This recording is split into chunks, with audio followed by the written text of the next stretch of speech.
कुलदेवतांची कृपा मिळवण्यासाठी हा छोटासा उपाय तुम्ही नक्की करा.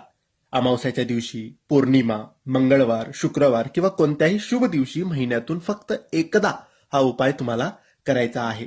हे कर्पूर होम आहे, जे आपल्या कुलदेवतांना जागृत करते, आपल्यावर प्रसन्न करते आणि त्यांची कृपा मिळवून देतात.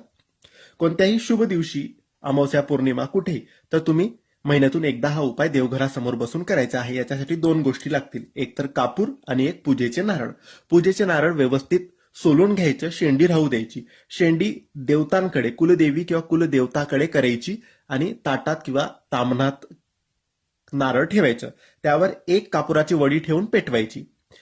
ती कापुराची वडी विझत आली, लगेच दुसरी टाकायची. आग विझू द्यायची नाही. आणि तुम्ही 11 वेळेस मंत्र बोलायचा आहे. ओम चैतन्य कुलदेवता कुलदेवी जागृत जागृत जागृत स्वाहा. हा मंत्र 11 वेळेस बोलायचा. 11 वेळेस बोलत असताना ती अग्नी पेटत राहिली पाहिजे, ती ज्योत पेटत राहिली पाहिजे, याची काळजी घ्यायची. त्यासाठी कापूर टाकत राहायची. हे सगळं झाल्यानंतर, आग विझल्यानंतर हात जोडून प्रार्थना करायची.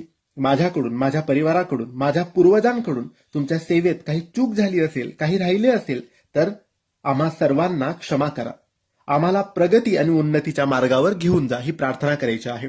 दुसऱ्या दिवशी तो नारळ वाहत्या पाण्यात, विहिरीत, तलावात, समुद्रात, नदीत तुम्ही विसर्जन करायचा आहे. महिन्यातून एकदा हा उपाय करा. नक्की तुमची प्रगती होईल आणि कुलदेवता तुमच्यावर प्रसन्न होईल. धन्यवाद.